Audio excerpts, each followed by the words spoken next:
अस्सलाम वालेकुम बच्चों, क्या हाल है। उम्मीद है कि सब ठीक होंगे।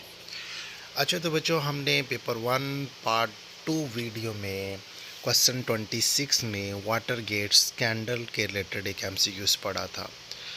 तो अभी हम उसको अलहदा से एक अलग वीडियो में अच्छे से समझने की कोशिश करते हैं।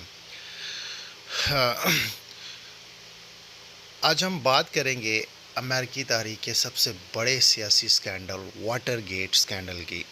ये स्कैंडल सिर्फ अमेरिका ही नहीं बल्कि पूरी दुनिया की सियासत में शफाफियत और मीडिया की ताकत की मिसाल बन चुका है। आइए इसे मुकम्मल तौर पर समझते हैं।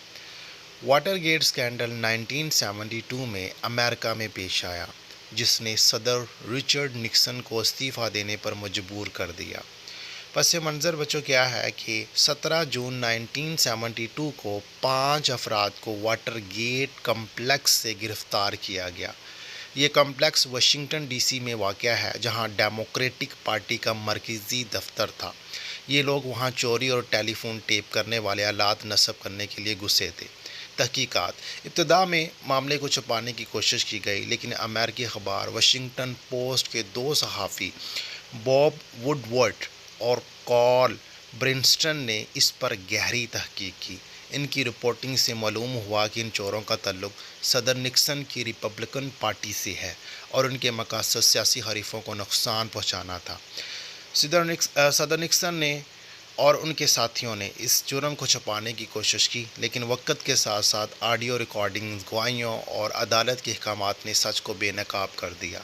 1974 में निक्सन पर इम्पीचमेंट मुआवजा की कार्रवाई शुरू हुई, लेकिन मुआवजे से पहले ही 8 अगस्त 1974 को उन्होंने इस्तीफ़ा दे दिया। वो अमेरिका की तारीख़ में वाहिद सदर हैं जिन्होंने इस्तीफ़ा दिया। तो बच्चों, ये क्वेश्चन भी बन सकता है कि अमेरिका की तारीख़ का वो सदर कौन है जिसने इस्तीफ़ा दिया। तो वो सदर निक्सन थे। वाटर गेट स्कैंडल के असरात, मीडिया की ताकत को तस्लीम किया गया। नंबर 2, अमेरिकी अवाम का हुकूमत पर एतमाद कमज़ोर हुआ। नंबर 3, आइंदा के लिए सख्त इखलाकी कवानीन और एहतसाब का निज़ाम मुतारफ़ हुआ। अच्छा तो बच्चों, ये था वाटर गेट स्कैंडल। अब हम क्योंकि बीपीएससी की तैयारी कर रहे हैं, हमें इससे क्या क्वेश्चन बन सकते हैं। तो बच्चों, जो इस टॉपिक से क्वेश्चन बन सकते हैं, सबसे पहला जो क्वेश्चन वो ये है कि वाटर गेट स्कैंडल किस सदर के दौर में पेश आया। तो बच्चों, इसके 4 ऑप्शन हैं। ऑप्शन ए में है JF कैंडी, ऑप्शन बी है Lyndon B Johnson, option C है रिचर्ड नक्सन, ऑप्शन डी है गैरलेट फोर्ड। तो बच्चों, इसका जो सही आंसर वो सी रिचर्ड नक्सन है।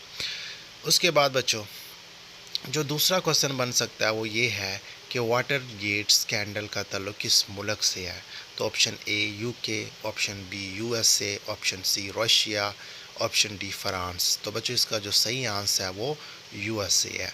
उसके बाद बच्चों, जो तीसरा क्वेश्चन बन सकता है वाटर गेट स्कैंडल से वो ये है कि वाटर गेट कम्प्लेक्स कहाँ वाक़या है। तो option A New York, option B Los Angeles, option C Washington DC, option D Chicago. तो बच्चों, इसका जो सही आंसर है वो वाशिंगटन DC है। और वाशिंगटन DC जो है ना बच्चों, वो अमेरिका का कैपिटल भी है। उसके अलावा बच्चों, चौथा क्वेश्चन क्या बन सकता है। चौथा क्वेश्चन ये बन सकता है कि वाटर गेट स्कैंडल को बेनकाब करने वाले सहाफ़ी कौन थे। तो बच्चों, ये 4 ऑप्शन दिए गए हैं। इसमें जो ऑप्शन बी है बॉब वुडवर्ड एंड कार्ल ब्रिंस्टन, इसका सही आंसर है। नंबर 5 जो इसमें क्वेश्चन बन सकता है वो ये है कि रिचर्ड नक्सन ने कब इस्तीफ़ा दिया। तो उसने 1974 में। ऑप्शन सी जो है ना बच्चों, इसका सही आंसर है। इसके अलावा बच्चों, जो आखिरी क्वेश्चन इस टॉपिक से बन सकता है वो ये है कि रिचर्ड नक्सन किस नंबर के सदर थे। तो बच्चों, वो ऑप्शन सी 37वें सदर थे। Thank you very much.